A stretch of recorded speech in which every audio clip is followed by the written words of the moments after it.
You don't own him, Mira. My sister stole my boyfriend. My family celebrated. So I moved on. The man I chose?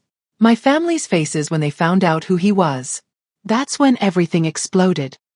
Before we continue, if you believe family loyalty should mean something, hit that subscribe button for Ebony and Pearl stories. Because what happens next is going to test every boundary you thought existed.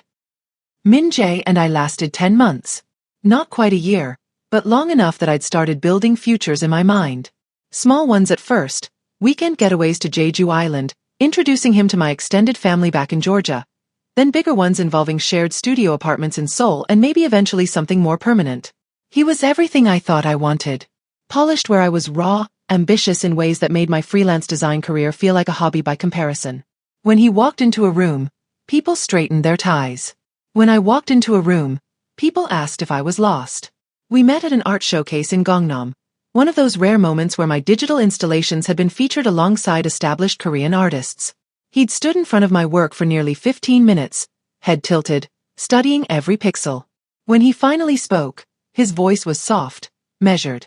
"This is extraordinary. Who created this?" "Me," I'd answered, stunned that anyone cared enough to ask. "I'm Choi Min Jae." He extended his hand, and when I took it, something settled into place that had been floating loose my entire life. "Can I take you for coffee and learn about your process?" 2 coffees turned into dinner. A week later, we were texting daily.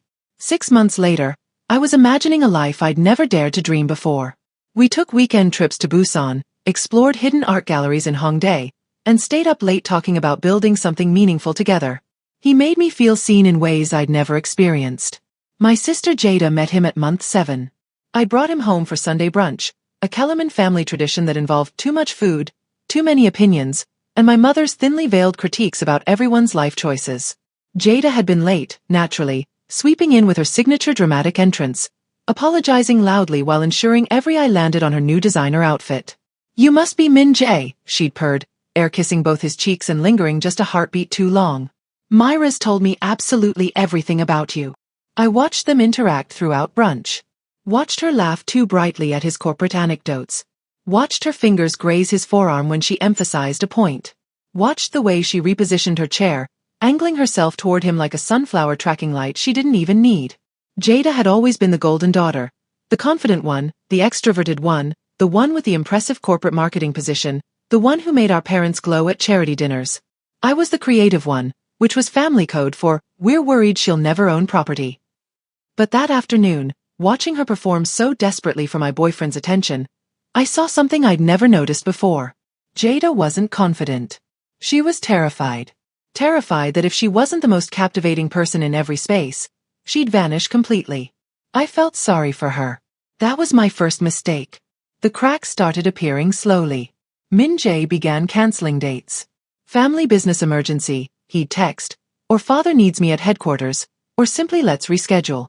Our conversations thinned out. The passionate discussions about art and business strategy, and what we wanted from life evaporated into transactional exchanges. "Can you order takeout? I'll be late. We'll talk this weekend." I convinced myself it was normal. Relationships evolved. The honeymoon phase ended. People got consumed by work. Simone, my best friend since college, wasn't buying it. "He's pulling away," she said over brunch one Saturday. "I've watched this pattern before. He's just stressed about the company transition." "Girl, stress doesn't make you forget your girlfriend exists." She stabbed her avocado toast with unnecessary force. When was the last time he initiated an actual conversation? I couldn't remember. The breakup happened on a Wednesday evening.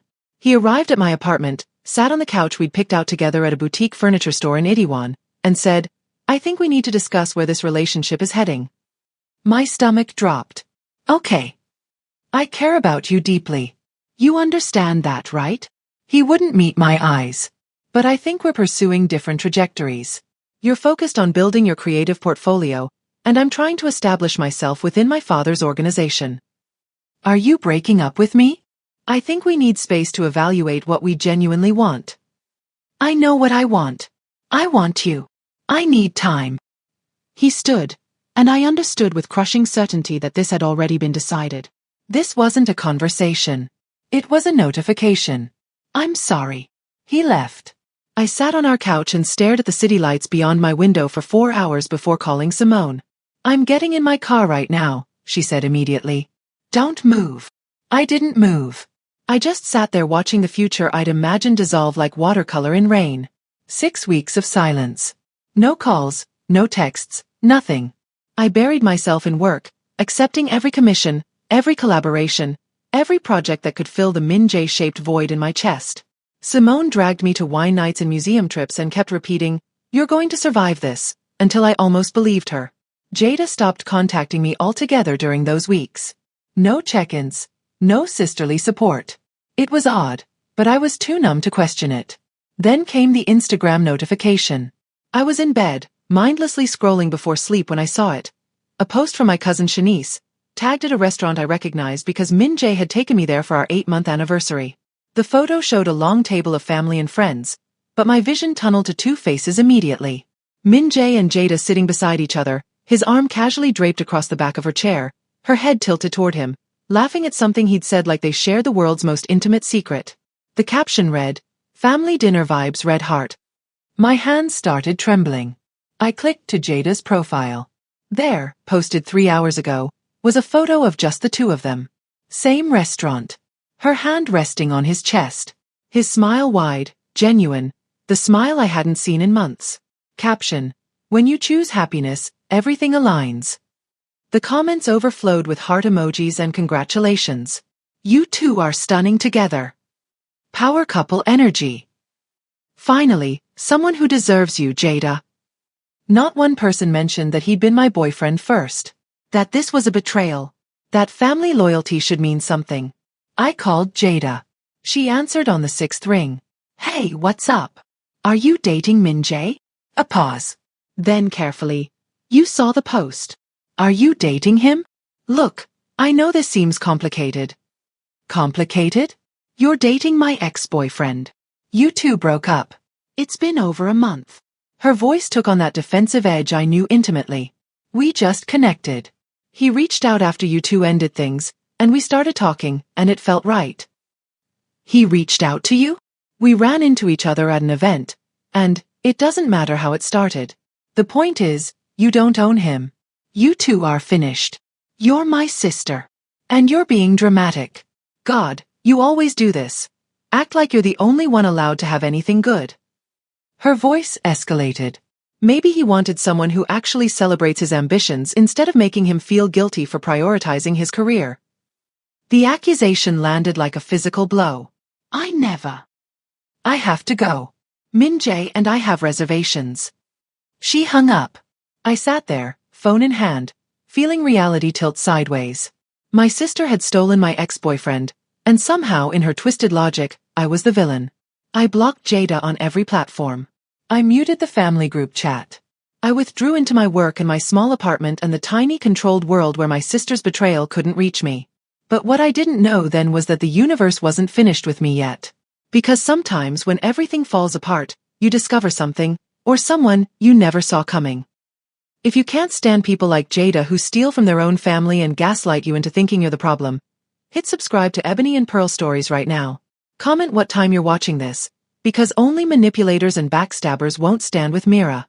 Let me know you're on the right side. The weeks following my confrontation with Jada blurred together in a haze of work and deliberate isolation. I stopped checking social media. Stopped answering my mother's calls.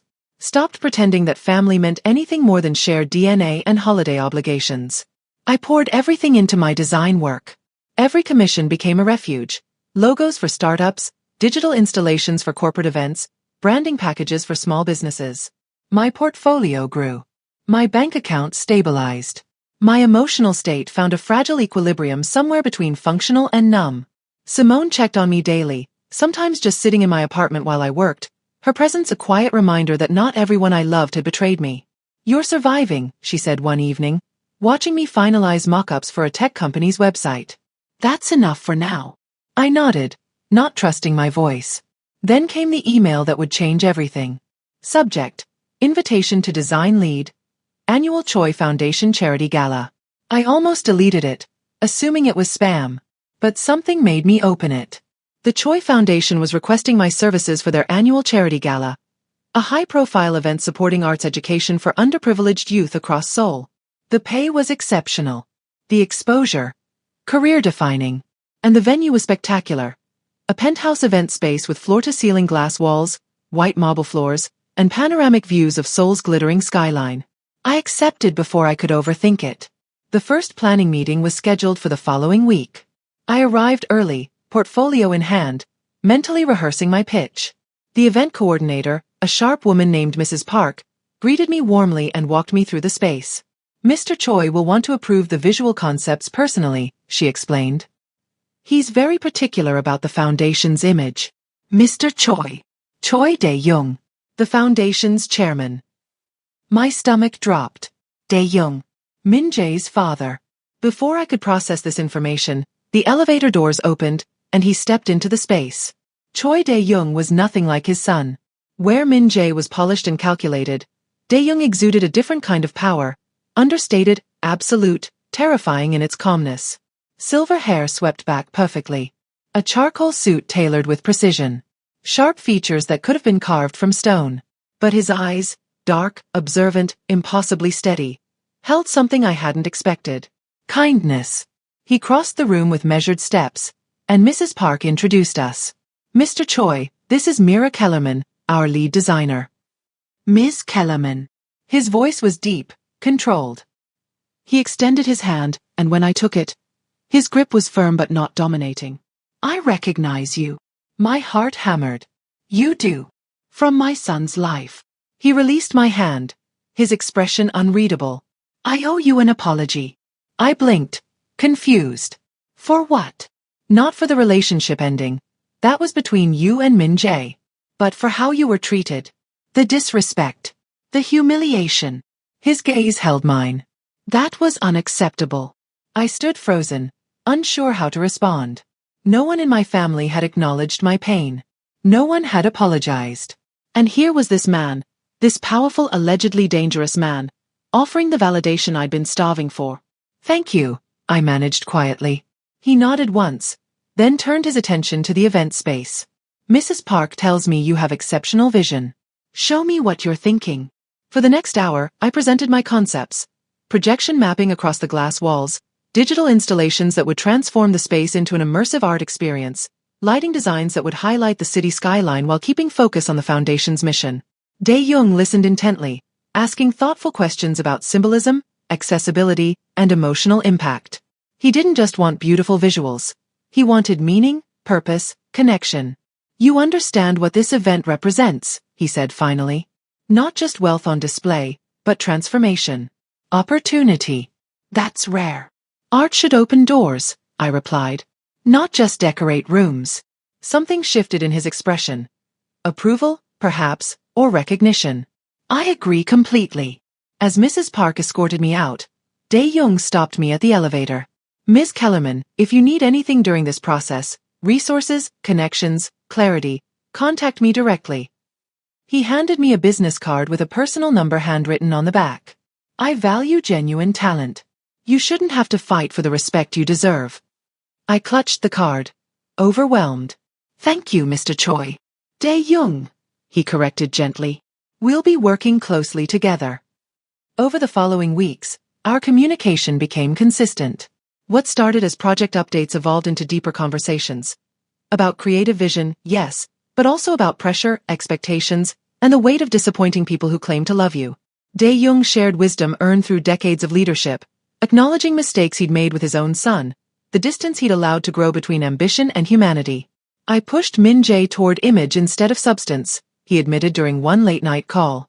I taught him to value perception over integrity. That's my failure, not yours. His honesty was disarming.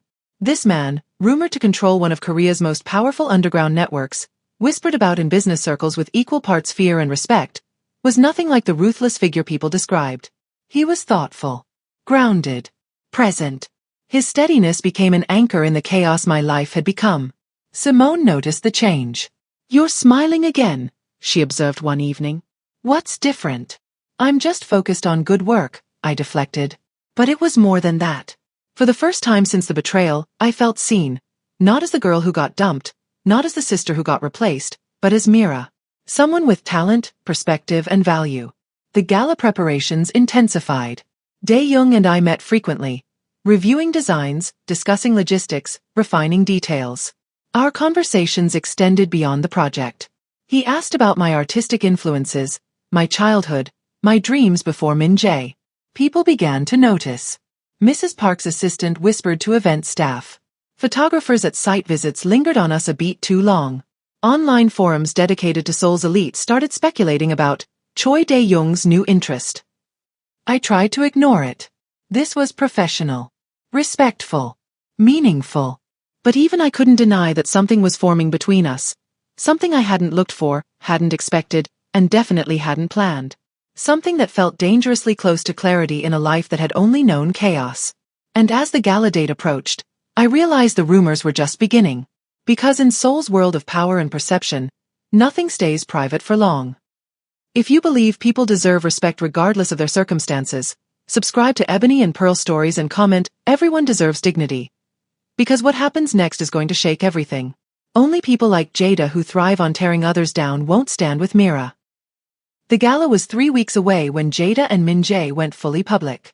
It started with a magazine feature, Seoul Society's Couples to Watch spread. There they were, photographed at some exclusive rooftop bar, Jada's hand possessively on Min-jae's shoulder, both of them dressed like they were auditioning for a luxury brand campaign. The article gushed about their perfect alignment, her marketing expertise, his business acumen, their natural chemistry, and shared vision for success. My mother texted me the link. No message. Just the article. As if I needed the reminder that Jada had won whatever twisted competition I hadn't known we were in. The family group chat I'd muted but couldn't bring myself to leave exploded with congratulations. Aunt Linda called them the ideal modern couple. Cousin Marcus posted about how Min-jae was finally with someone on his level. I stared at my phone, waiting for the familiar ache of betrayal. But all I felt was a distant numbness, like watching a storm through bulletproof glass. "You're handling this better than I expected," Simone said when I showed her the article. "I'm just tired of caring," I replied. And I meant it. The truth came 3 days later, during a late evening meeting with Dae-young at the penthouse venue. We were finalizing the projection mapping sequences when he asked, unexpectedly, "How are you managing the attention on Min-jae's relationship?" I shrugged, keeping my eyes on the tablet. "I'm not. I've moved on. Have you?" His voice was gentle, probing. "Or have you just gone numb?" I looked up, meeting his steady gaze. "Does it matter? The result is the same." Dae-young set down his coffee, his expression thoughtful. "Mira, there's something you should know about my son. About how his relationships," he paused, choosing his words carefully. "About how his decisions have been influenced. You don't owe me explanations about Min-jae." "Perhaps not. But you deserve truth." He leaned back against the glass wall, the city lights framing him like a portrait. Min-jae was pressured into what his mother's family calls image-building relationships. Partners who enhance social standing, who photograph well, who fit a particular mold. My chest tightened. And I didn't fit that mold. "You were too real," Dae-young said simply. "Too genuine, too focused on substance over status." His uncle saw you as a liability, a distraction from the trajectory they'd mapped for him. So he chose Jada because she's more marketable? He chose the path of least resistance. Dae-young's jaw tightened with what looked like disappointment. I tried to teach him differently.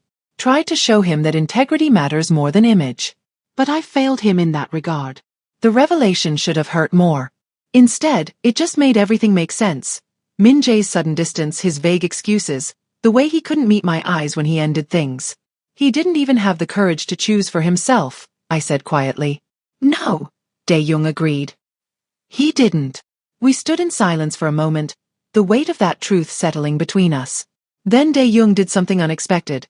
He asked about my art, about what I'd wanted to create before I'd met Min-jae, before I'd let someone else's vision crowd out my own. And I told him. About the installation concepts I'd abandoned because they felt too personal, too vulnerable. About the fear that my work would never be taken seriously because I didn't have the right connections or pedigree. "Vulnerability is where real art lives," Dae-young said. "Everything else is just decoration." Our meetings became less about the gala and more about these conversations. About healing, about reclaiming pieces of ourselves we'd lost to other people's expectations. He shared stories about building his empire, about the mistakes that haunted him, about the loneliness that came with power. I shared fears I'd never voiced to anyone, about being invisible, replaceable, forgettable. You are none of those things, he said firmly. Anyone who failed to see your worth was simply not looking. The closeness didn't feel inappropriate. It felt necessary, like finding water after crossing a desert. But other people didn't see it that way. The photo was taken on a Tuesday evening. We were reviewing the final installation mock-ups on Dae-Young's tablet, standing close together near the glass wall so he could point out specific elements. His hand was near my shoulder, guiding my attention to a particular design feature. Professional. Innocent. But the angle made it look intimate. My body turned toward his posture protective, the city lights creating an atmosphere that screamed romance rather than collaboration. Someone at the venue snapped the photo. By morning it was everywhere. Choi Dae-Young's mystery woman revealed, ex-girlfriend of his own son. From son to father. Designer Mira Kellerman's shocking new romance. Gold digger or heartbroken? Mira Kellerman spotted with Mafia boss Choi Dae-Young. The comments were vicious. People called me desperate, calculating, shameless. They accused me of using Dae-Young for revenge, for money, for status. They painted me as a woman scorned, willing to destroy a family for my wounded pride. And then Jada posted. A simple Instagram story, no photo, just text on a black background. Some sisters have no limits. The implication was clear. I'd crossed an unforgivable line. I was the villain in a story she'd been writing since the moment she decided Min Jae was hers. My phone exploded with messages from family members demanding explanations, from strangers sending death threats, from gossip sites requesting interviews. I turned my phone off and sat in my apartment, feeling the walls close in.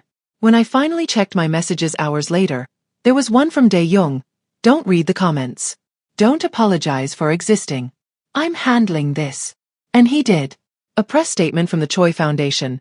Ms. Kellerman is a respected professional collaborator whose artistic vision has been invaluable to our charitable mission. Any suggestions of impropriety are baseless and offensive. We will not tolerate harassment of our team members. It wasn't a denial of closeness. It was a refusal to justify our connection to people who'd already decided we were guilty. He called me that evening. Are you all right? I don't know, I admitted. Everything feels like it's burning down. Then let it burn, he said calmly. And we'll see what's left standing when the smoke clears. His certainty became my anchor. While the internet raged and my family whispered and Jada played the victim, Dae-Young remained steady, defending me publicly, supporting me professionally, refusing to let anyone define what existed between us. For the first time in my life, someone was choosing to stand beside me when standing beside me cost something. And that meant more than any amount of public approval ever could. If you can't stand people who spread lies and tear others down to make themselves look better, subscribe to Ebony and Pearl Stories right now and comment, truth over gossip. Because only manipulators like Jada won't stand with someone being unfairly attacked. Let me know you see through the lies. The summons came via my mother's voice message, clipped and cold. Your father and I expect you home tomorrow at 2 o'clock. This situation needs to be addressed. Immediately. Not a request. A command. Simone begged me not to go. They don't deserve your presence. They never defended you. I know, I said, pulling on my coat. But I need to say what I should have said months ago. On my terms. One last time. I arrived at exactly 2 o'clock. The moment I stepped through the door, I knew this wasn't going to be a conversation. It was an ambush. My parents sat on the main couch like judges at a tribunal. Aunt Linda, Uncle Marcus, and Cousin Shanice occupied the surrounding chairs. And there, standing near the fireplace like they owned the room, were Jada and Min Jae. Jada wore her signature victimized expression. Wounded, betrayed, righteous. Min Jae looked uncomfortable but said nothing.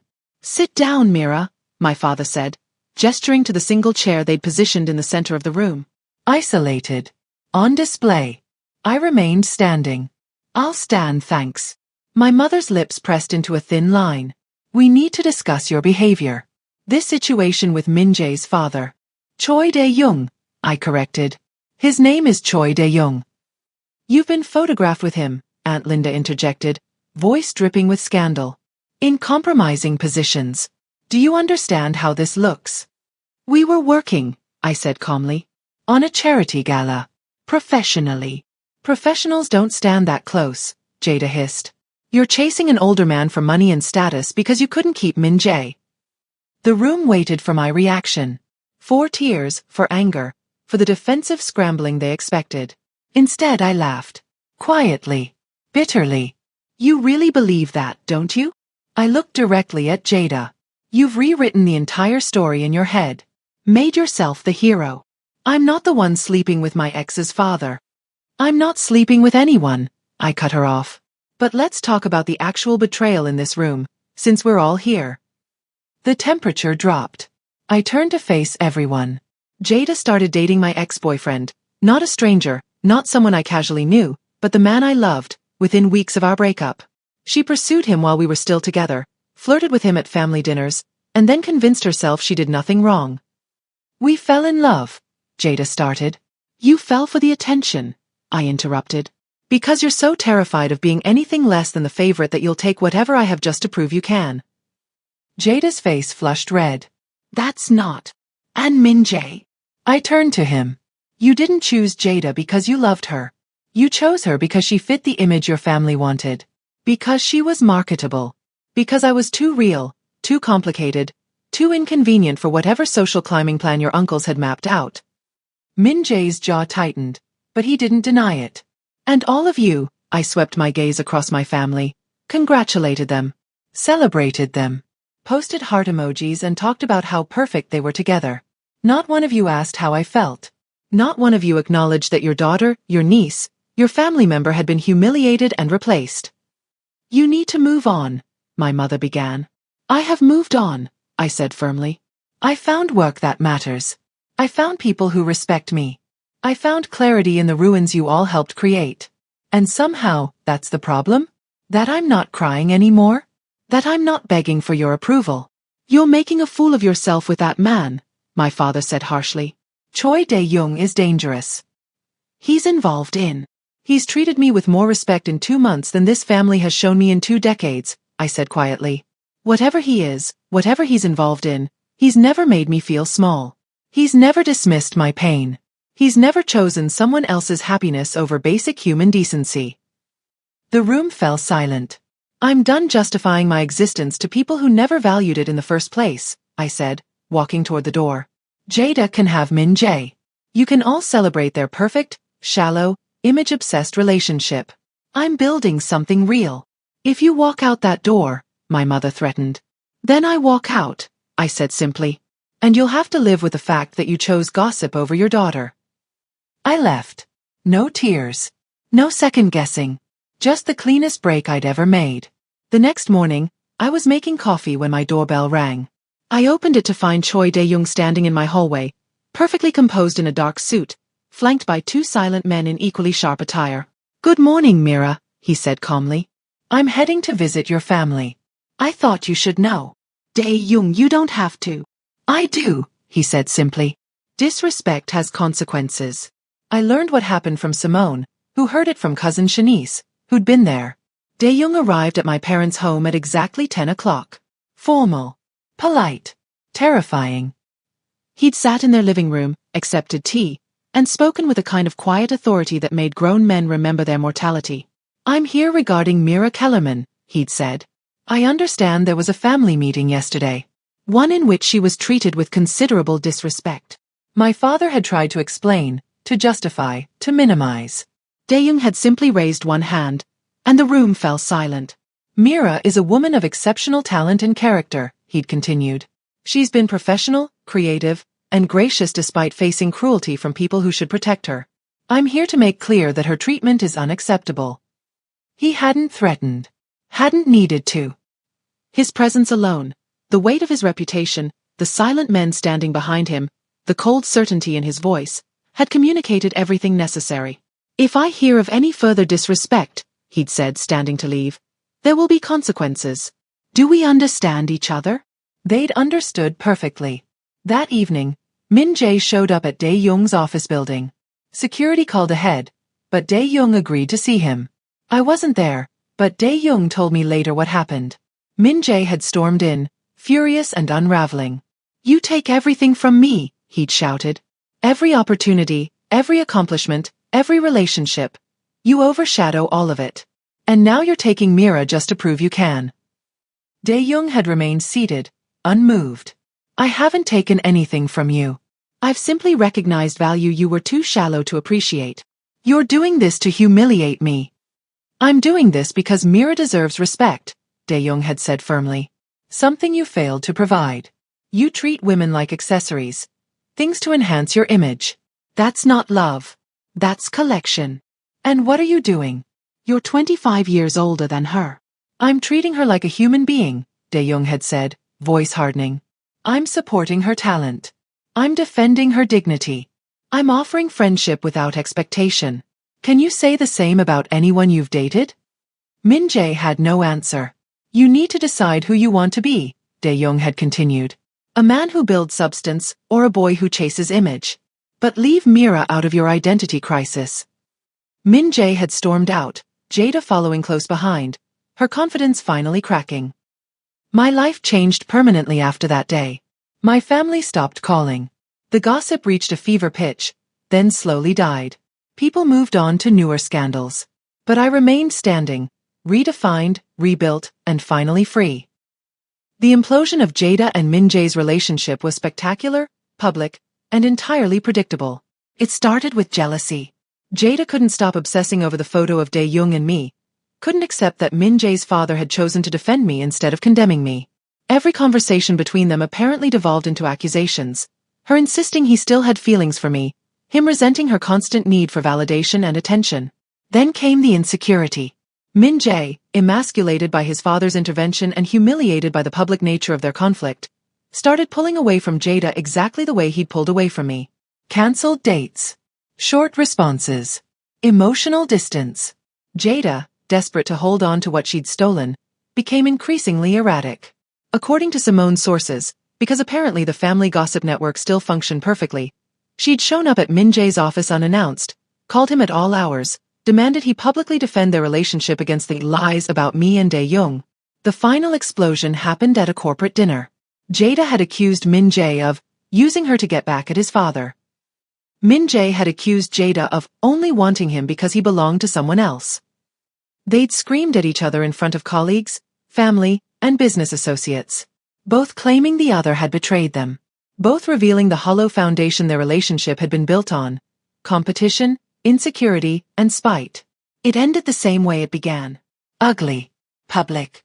Karmic. I felt nothing when I heard. Not satisfaction. Not vindication. Just a distant sense of closure, like watching a chapter finish that I was no longer part of. My mother called 3 weeks after the confrontation.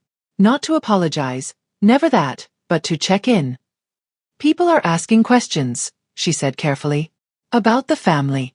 About everything. Translation. We need damage control, and you're the key. I'm not interested in helping the family save face, I said calmly. Mira, be reasonable. I am being reasonable. I'm choosing peace over performance. You should try it. I hung up before she could respond. My father sent an email shortly after. Formal. Distant. Suggesting family counseling and moving past this difficult season. I deleted it. Aunt Linda left a voicemail about forgiveness and healing. I blocked her number. They wanted reconciliation on their terms, one where I absorbed the blame, accepted their narrative, and pretended the betrayal hadn't happened. But I was done shrinking myself to fit into their comfort zones. The charity gala was a triumph.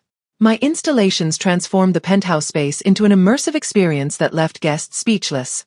The projections danced across glass walls, the digital art shifted with the music, and the entire event felt less like a fundraiser and more like stepping into a living, breathing artwork.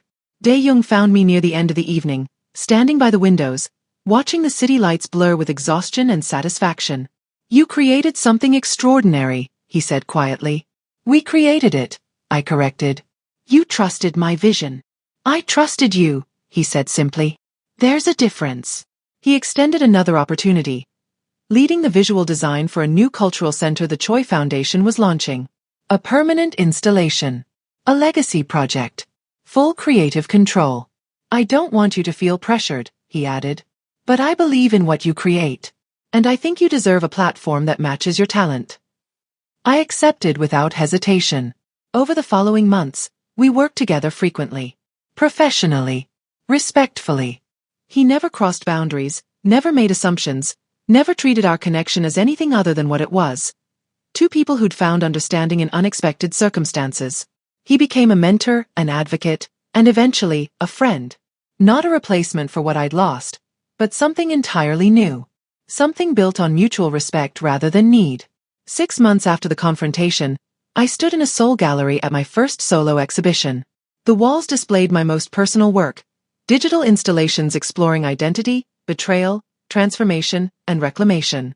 Pieces I'd been too afraid to show when I was with Min Jae, too vulnerable to create when I was drowning in family expectations. Now they existed in the world, unapologetic and raw.